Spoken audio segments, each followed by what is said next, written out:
Hello friends, welcome to Creative Coloring with Erum. I'm Tasneem, and today I have a loose watercolor card to share with you with lots of relaxing painting.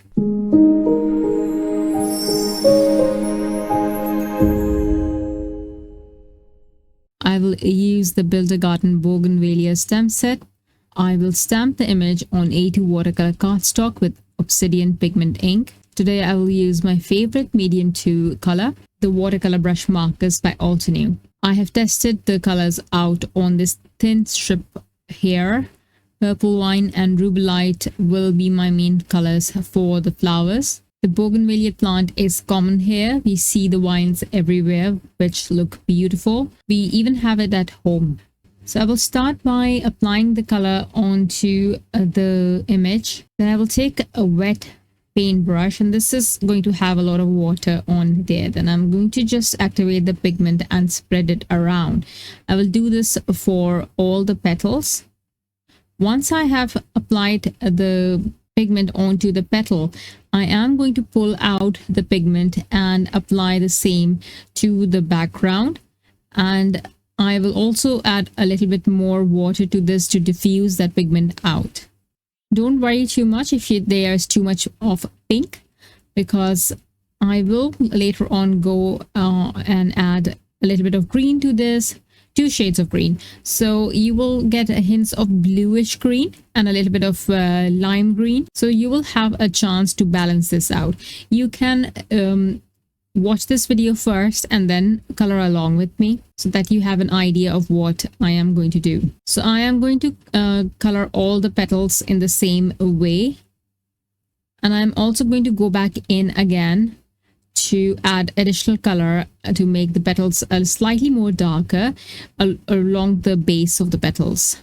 In a similar manner, I will color the leaves. But for this, because the colors I'm using are very vibrant, especially the emerald color, so I'll apply a little bit of it in the beginning. So I'm just going to apply the emerald on the base, and I am going to spread that pigment around.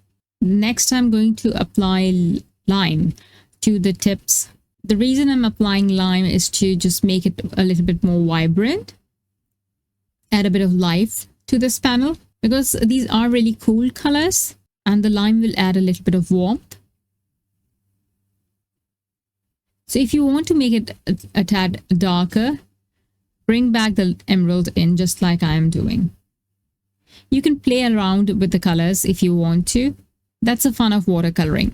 You can just go back in and make it darker. You can add a little bit more water and pick up the color with the brush to make it lighter. It's the same thing with the emerald and lime too. I'm going to pull a little bit of the pigment outside so that I have the flowy, loose watercolor feeling added to the background. To get the diffused look, I will add a lot more water when I am spreading that pigment outside.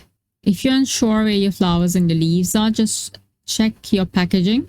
Also, if you think that's a lot of pink on the background, or if it's a lot of green or lime green, just balance it out by adding the opposite color that you want to add.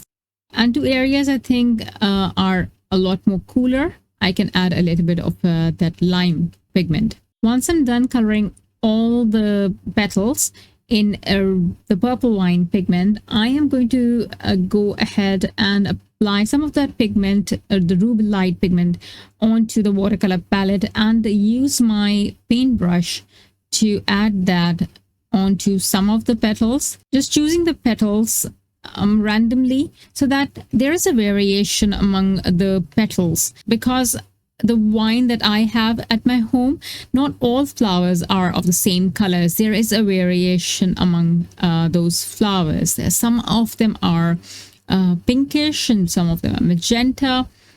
It's exactly like the coloring that I'm doing on my project. Once I'm done with the coloring, I am going to add splatters to my background just to add a bit of texture, and I don't want these to be super prominent. So what I'm going to do is after I'm done adding these splatters, I am going to use a tissue paper to soften this look so that they're still there, slightly visible, but they're very subtle, so that they don't take away from the image but still be part of the background and add a bit of texture. So my splatters are going to be of all the colors that I've used, but very diluted. For the flower centers, I'm going to use a very diluted warm sunshine pigment, because I've seen the flower centers of this and they're very creamy, very light colored. They're like vanilla cream crisp dye ink. Once the panel is dry, I'm going to add black paint splatters. These can be super fine. If you don't like them, you can completely skip this step.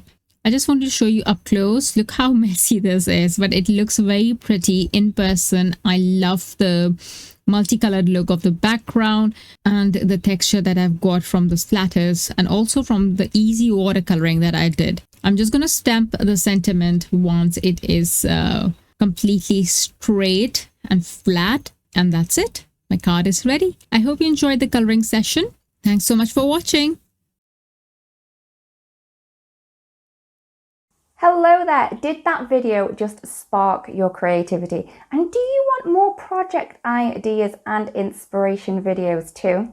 Well, if you do, please make sure that you subscribe to the Altenew YouTube channel. Also, make sure that you do click that notification bell so you don't miss a video. Thanks so much for watching. Bye bye!